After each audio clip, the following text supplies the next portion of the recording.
Bonjour, c'est Rebecca. Bienvenue dans la troisième partie de ce cas pratique portant sur le droit des affaires, avec pour thème, du coup, la responsabilité du dirigeant qui aurait fait une faute de gestion et qui aurait négligé la société alors même qu'il avait racheté des parts à une autre société et qu'en plus du fait de cette négligence, il a mis la société dans une situation déficitaire, une situation où l'actif disponible ne répond plus avec le passif exigible. En d'autres termes, il y a des dettes qui se sont accumulées et ces créances restent exigibles alors même que la société n'a pas été dissoute.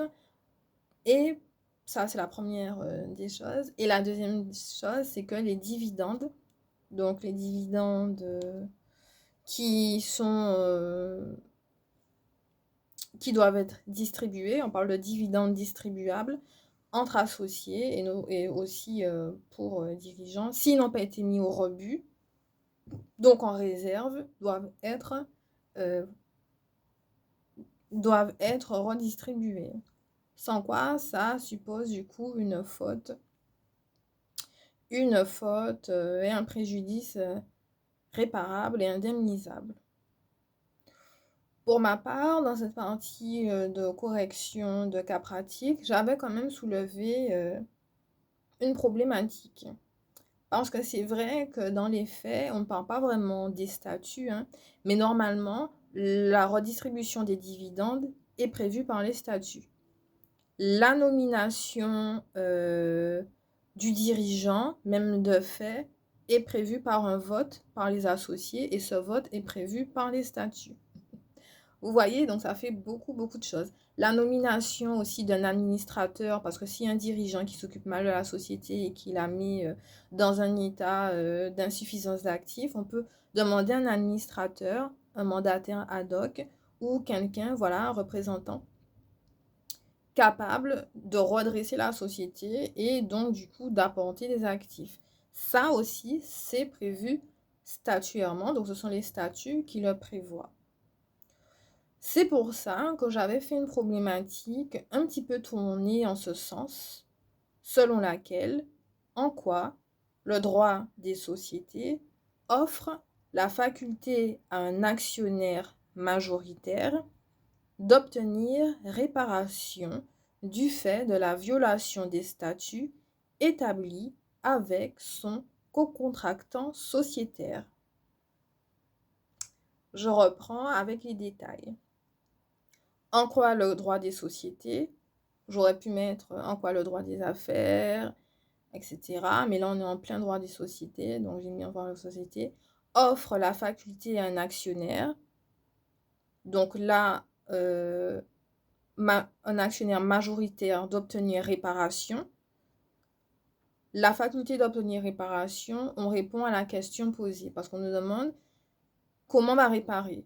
On peut la réparer action ut singuli, action universali, action personnelle ou actions qui sont prévues par du coup la liquidation judiciaire.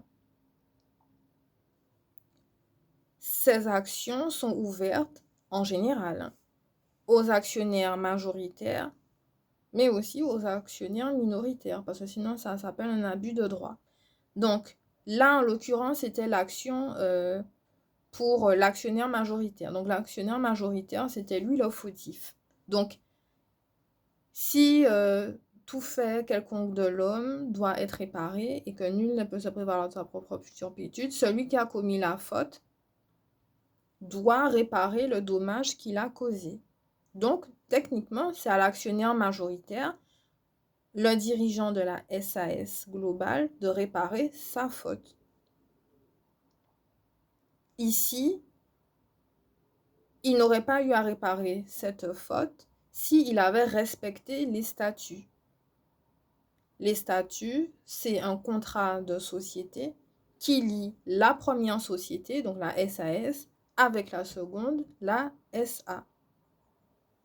Vous voyez un peu ce qu'on veut dire? Du coup, le pacte sociétaire, donc le contrat de société, n'a pas été correctement, correctement exécuté et il y a eu des violations qui ont entraîné justement le préjudice dommageable, c'est-à-dire l'insuffisance d'actifs et le fait qu'on a privé l'un dirigeant de sa rémunération. Donc, vous pouvez prévoir une petite problématique de ce sens, avec notamment en rappelant un peu le cours, hein, en commençant par rappeler le cours, avec la nécessité d'un objet social licite pour s'associer. Parce que je rappelle que eux, leur industrie, leur secteur d'activité, c'était le recyclage et le secteur de l'environnement dans le premier pacte de société entre la SAS, la SCS, la SA. Sauf que la SA, qui a son premier objet social, ou la raison sociale, le RSE, qu'on entend souvent, bref, comme elle a son premier objet social, qui est l'environnement, elle s'est tournée de préférence vers une autre qui ne partage pas le même secteur d'activité. Donc déjà, ça, c'est une grosse faute. Elle peut avoir une diversité d'activités avec d'autres sociétés qui n'ont pas le même objet et l'intérêt social qu'elle. Mais par contre, il ne faut pas qu'elle soit favorisée au détriment d'une autre qui, elle, l'aurait son même intérêt et le même, objet social. En l'occurrence, ce qui a été fait en espèces. Donc moi, c'est la première des choses que j'avais relevées dans le fameux cas pratique et que donc la volonté de s'associer, l'affectio societatis, est rompue. Cette affectio societatis n'existe plus parce que dans le premier engagement, puisque quand on fait un contrat pour acheter des parts, ça reste un contrat d'affaires. D'accord? Quand vous achetez des actions, on vous donne un titre négociable, un titre individuel. Quand vous concluez, quand vous créez une société, vous allez conclure une multitude de contrats. Et ces contrats, ils doivent forcément résulter de l'article notamment 1848. Vous avez l'article aussi 1832. L'article 1832 et l'article 1848, en l'occurrence, ils n'ont plus lieu d'être du fait, de la faute de l'actionnaire majoritaire. Ça, c'est la première des choses. Et donc, s'il y a une disparition de l'objet social, la société peut être dissoute, carrément. L'article 1844-7, deuxièmement du Code civil, le prévoit. Cette dissolution ou cette section en raison de l'absence de l'objet social. L'objet social environnemental n'existe plus. Alors, tout ce qui a été créé devient impossible.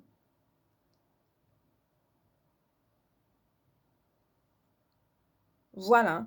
Un manque d'intérêt, un manque de considération, une révocation possible, car la société n'a plus de raison d'être en ce sens, et que formellement, en plus, c'était précisé par les parties, par les statuts de façon réciproque. Vous avez également l'article L 227-9 du Code de commerce qui prévoit que les statuts déterminent les décisions qui doivent être prises collectivement par les associés dans les formes et les conditions qui le prévoient. De façon générale, il faut juste retenir les décisions de façon large. La décision, là, elle portait sur la distribution de dividendes, par exemple. Et c'est les statuts qui le prévoient. Voilà. Donc même quand M. Pat a dit qu'il allait verser 75% de ses parts, vendre 75% de ses parts, là même, il aurait dû demander l'accord à ses autres actionnaires, parce que c'est une société par action simplifiée. Donc dans le code de commerce, il y a un nombre minimum et un nombre maximum d'associés qui peuvent entrer en industrie ou apporter leur capital en industrie, en numéraire, etc., pour pouvoir constituer la société avec le dirigeant. Et eux, on aurait dû leur demander leur accord. Donc ça, c'est la première des choses relevantes à savoir. Ensuite, en ce qui concerne les actes de gestion courante qui ont été voulus par les associés, là aussi, il faut les mettre à l'ordre du jour. Donc l'ordre du jour, donc normalement en story sur Instagram, j'ai mis l'Assemblée générale ordinaire et l'Assemblée générale extraordinaire. Ça veut dire, qu'est-ce qu'on met l'Assemblée générale ordinaire, elle est prévue par les statuts. Donc dès la constitution de la société, vous avez les assemblées générales ordinaires qui prévoient les actes de gestion courante qui doivent être votés par les associés de façon unanime et que vous avez ensuite du coup la convocation qui arrive aux associés, il y a des conditions dessus.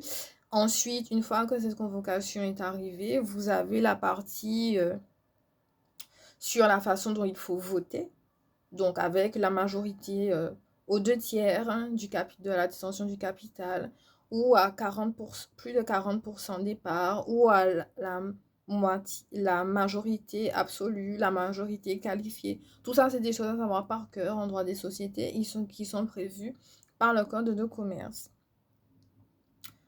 Parallèlement, vous avez le fait que à la fin de ces assemblées générales ordinaires, donc je vous adresse une assemblée générale ordinaire, il y aurait eu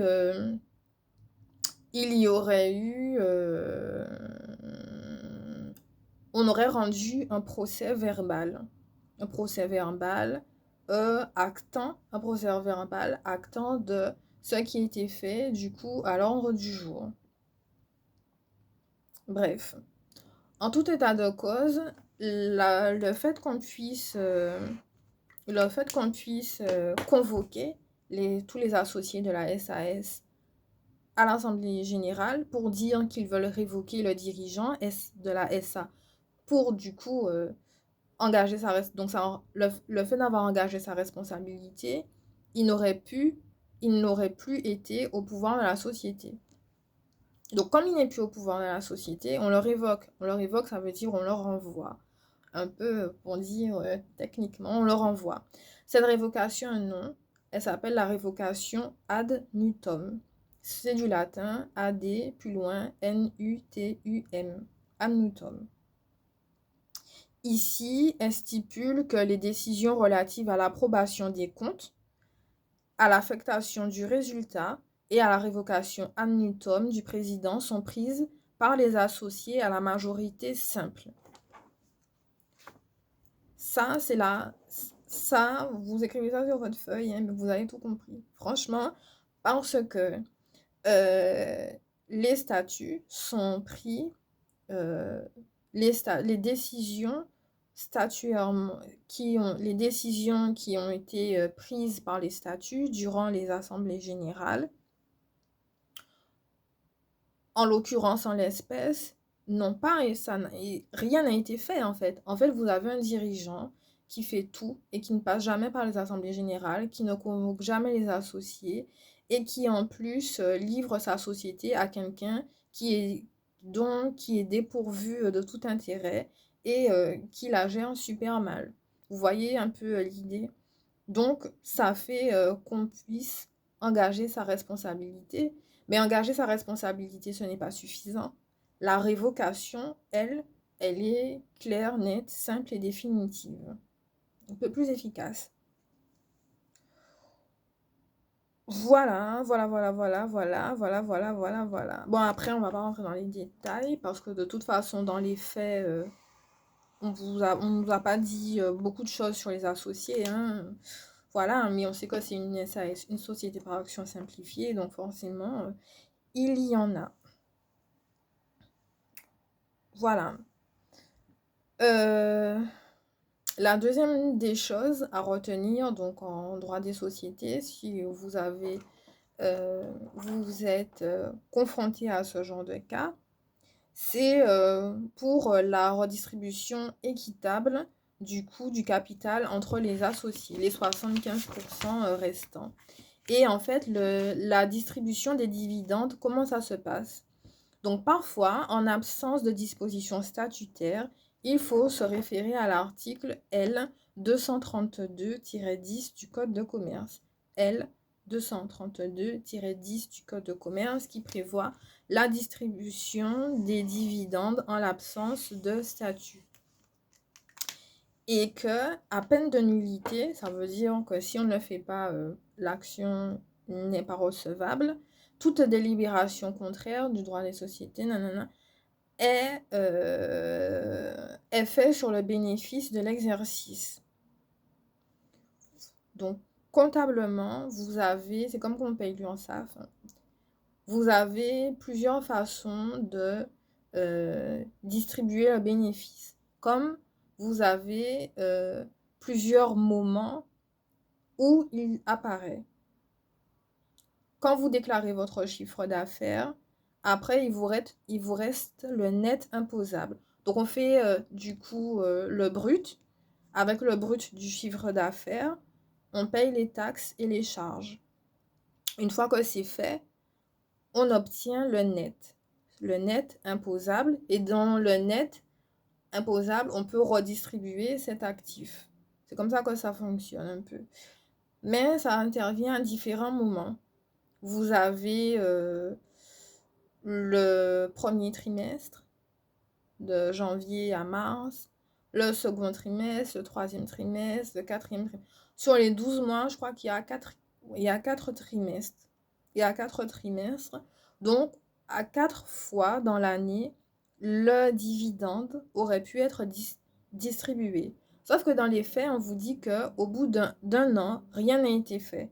Donc, il aurait fallu aussi, bon après c'est peut-être de la naïveté ou un fait trop passif, mais il aurait fallu aussi relancer ce fameux dirigeant un peu qui agit n'importe comment, lui dire, bon, on a attendu le premier trimestre, rien n'a été fait. Ok, vous venez d'arriver, ça arrive.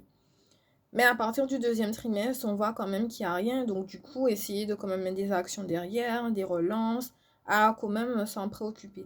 À mon sens, attendre un an, c'est un petit peu trop tard. Pour moi, j'aurais attendu au moins le deuxième ou le troisième trimestre pour intenter ce genre d'action. Parce qu'après, les conséquences, elles sont définitives. Et même là, vous avez l'approbation des comptes annuels. Donc là, c'est une approbation des comptes annuels et pas trimestrielle. Mais quand vous faites l'approbation des comptes annuels, les comptes annuels prennent trimestriellement et s'accumulent. Elles accumulent les trimestres, les 4 trimestres entre eux. L'article L232-12 du Code du commerce prévoit que la contestation et l'existence des sommes distribuables sont prévues par les assemblées générales qui déterminent la part attribuée aux associés sous forme de dividendes. Souvent, vous avez l'expression la part du lion. Tout le monde veut prendre sa petite part du gâteau, etc. Bon, après, c'est vraiment une expression très capitalistique, mais que voulez-vous? Et effectivement, normalement, on doit être... il n'y a pas une question que d'équité, mais de proportionnalité. L'équité, c'est pas vraiment la même chose que l'égalité ou la proportionnalité. Ça veut dire qu'on va vous reverser ce que vous avez obtenu de façon équitable. Si vous avez mis 20, on vous remet 20. En gros, c'est ça. Bon, bien sûr, c'est un bénéfice. Donc, du coup, j'ai pris des chiffres au hasard. C'est pas forcément des chiffres sur lesquels il faut se reposer. C'est juste pour vous dire que tous les associés, en fait, voilà, je reprends. Tous les associés auront droit à un dividende, mais tous les montants du dividende qui leur seront versés ne seront pas pareils.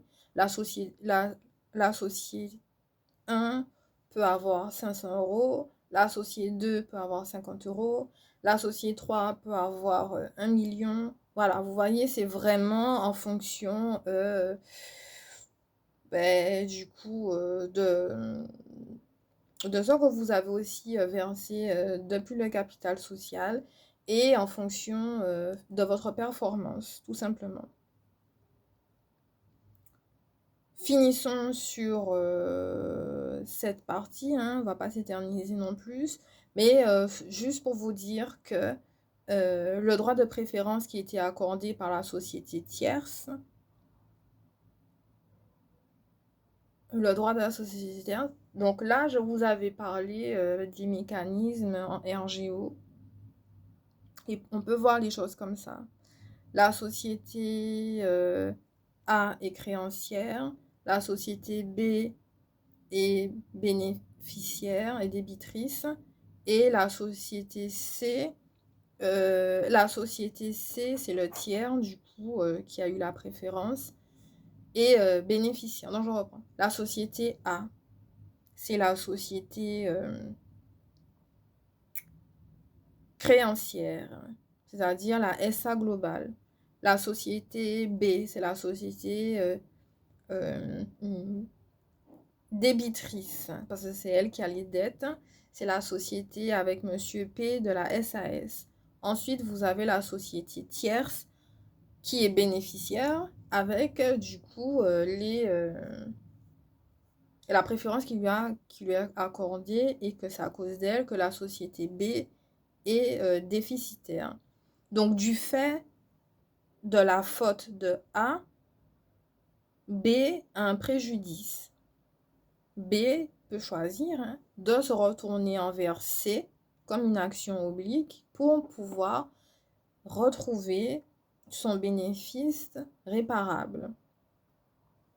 On pourrait se dire que si la SAS a un déficit, elle peut demander à la société tierce de lui rembourser le bénéfice qu'elle a obtenu grâce à elle. Vous voyez un peu? Après, à charge à la société C de demander A au remboursement. Ça serait l'action oblique. Vous pouvez aussi avoir une action directe, c'est-à-dire que C demande à A un remboursement, puis C rembourse A à la place en faveur de B. Voilà. Il y a plusieurs mécanismes du droit des contrats, parce que ça reste des contrats, l'achat de parts, qui auraient pu aider, la société B, SAS déficitaire, à retrouver son bonus de liquidation et à ne pas reposer son bilan, et surtout à être remboursé, c'est-à-dire à ce que son insolvabilité disparaisse grâce à l'action en réparation qu'elle aurait intentée contre la société tierce, au lieu de passer directement à une action contre la société A. Première partie au contrat. Voilà. Donc, c'est ça. Donc, voilà un peu le raisonnement qu'il faut avoir, hein. Et ensuite, vous avez, à côté de tout ça, hein, les conditions d'ouverture de procédure judiciaire à l'initiative de l'actionnaire majoritaire en raison, d'une part, du préjudice matériel et personnel qu'il a subi en sa qualité de fondateur associé. Il se retrouve lésé et aura donc les chances d'obtenir une réparation en invoquant plusieurs options laissées à l'appréciation du juge judiciaire. Voilà, donc là, vous avez l'abus de droit de majorité actionnariale. C'est une action en justice. Ensuite, vous avez les clauses de révocation pour abus de droit. Les clauses de révocation.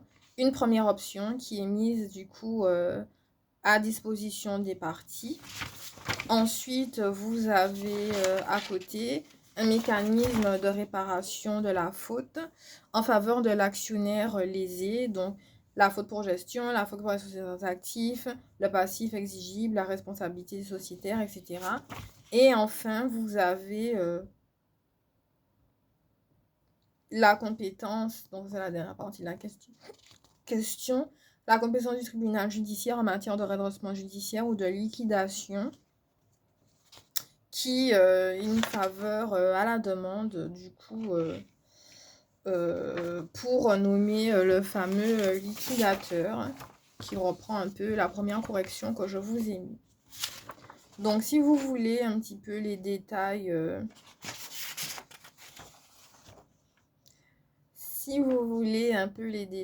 concernant l'abus de droit, les clauses de révocation, avec les jurisprudences qui vont avec, pour insuffisance d'actifs, la réparation de la faute, la réparation de la faute imputable à l'actionnaire lésé, c'est lui qui va faire l'action, bien que c'est l'actionnaire majoritaire qui va en rapporter les preuves. Vous me dites si je dois faire une autre vidéo ou si voilà. Du coup, on va arrêter l'enregistrement rapidement. Et pour vous dire que les autres thèmes du cas pratique, parce qu'il y en a vraiment énormément. Alors les cas pratiques, j'en fais au moins une bonne dizaine dans le mois. Alors, je vous le dis, bon, un peu comme tout le monde d'ailleurs, mais bon. Du coup, l'autre thème du cas pratique porte sur la validité du formalisme avec la restructuration d'entreprise. Ensuite, l'autre terme porte sur le contrat de vente des bénéfices à un fonds d'investissement. Fonds d'investissement privé, pas public, parce que les fonds d'investissement, il y en a avec les offres publiques d'achat ou les offres privées d'achat, il y en a plusieurs. Et ensuite, la seconde partie porte sur la cession du fonds de commerce. Et ça tombe souvent, cession du fonds de commerce. Voilà. Donc là, on va arrêter la vidéo. Je vais faire une vidéo un petit peu courte sur ce que je vous ai dit, juste pour finir ma correction, me dire que j'avais bien à faire. Et ensuite, faire une vidéo sur les 3 autres thèmes qui sont susceptibles de vous intéresser. Et je pense que ça sera suffisant avec ça pour aborder la matière du droit des affaires en toute sérénité, grâce à ma chaîne. Voilà, donc je vous dis à très vite.